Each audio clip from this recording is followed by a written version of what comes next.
and welcome to this presentation on the Oet Overview. In the Overview section, we'll look at what Oet is, who owns it, who takes it, and when it's held. For localization, you'll learn about which organizations accept Oet, where are the test venues, and why Oet matters. I hope you enjoy it. Firstly, let's look at what is Oet. Oet is an international English language test that assesses the language proficiency of healthcare professionals who seek to register and practice in an English-speaking environment. It provides a valid and reliable assessment of all 4 language skills: listening, reading, writing, and speaking, with an emphasis on communication in the healthcare sector.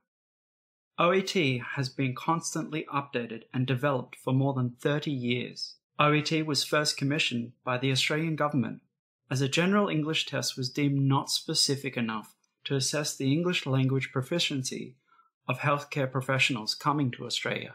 Oet was developed by Tim McNamara's team at the Language Testing Research Centre at the University of Melbourne, one of the top universities in Australia, which also has experience in developing IELTS. Next, let's look at who owns Oet. In March 2013, Cambridge English acquired a majority ownership in Oet.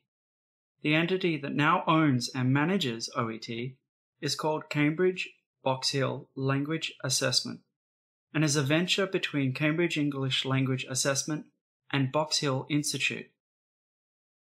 Cambridge English Language Assessment, the world's leading provider of language assessment, has invested in Oet as it aligns with the fit-for-purpose strategy. That is, that tests should be specific to the situation in which the language will be used. Cambridge English Language Assessment is the world's leading provider of language assessment for learners and teachers of English. Over 4 million people take Cambridge English exams each year in more than 130 countries. Around the world, over 13,500 organizations rely on its exams and qualifications as proof of their English language ability. It is part of the world-renowned University of Cambridge. Box Hill Institute, based in Melbourne, Australia, is a leading vocational and higher education provider.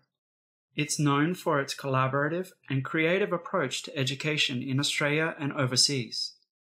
The Institute has a rich history and over the years has been the recipient of many awards demonstrating recognition for its achievements. Combined, they are Cambridge Box Hill Language Assessment Trust. Next, we'll look at who takes Oet.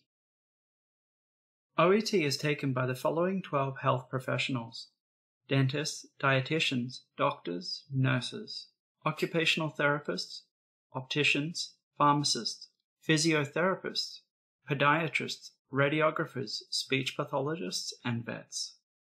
So, when is Oet held? Well, tests are held monthly throughout the year at various test venues, usually on a Saturday or a Sunday. Next, we'll look at which organizations accept Oet. We have government departments such as the Australian Department of Immigration and Border Protection and New Zealand Immigration. We have healthcare boards and councils. More recently, in the UK, the Nursing and Midwifery Council, and in Ireland, Nursing and Midwifery Board Ireland. We also have qualifications authorities such as the Dubai Knowledge and Human Development Authority, and universities, education providers, and recruiters, such as leading universities in both Australia and New Zealand. The next section in localization looks at where the test venues are. Oet has a global test delivery network of 107 venues in 40 countries, but more centres are needed across the world to meet increasing demand for Oet since its increased acceptance by the previously mentioned government departments, healthcare boards, and other peak bodies worldwide. Next, we'll look at why Oet matters. Oet can help to ensure that the English language skills of healthcare professionals are at the right level to work in the healthcare sector.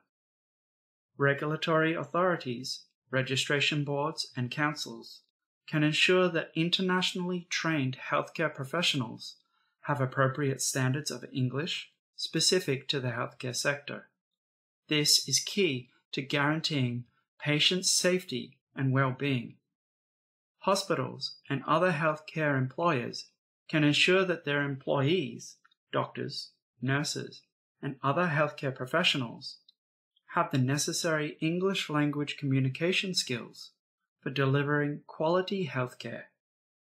Education institutions can ensure that graduating students have employment-ready or registration-ready language skills by including OET preparation and testing in their courses.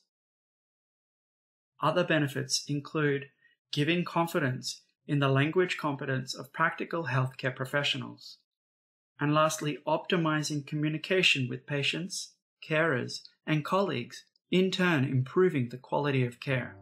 That's the end of the presentation. I hope you found it useful, and don't forget to follow us on social media and like and subscribe.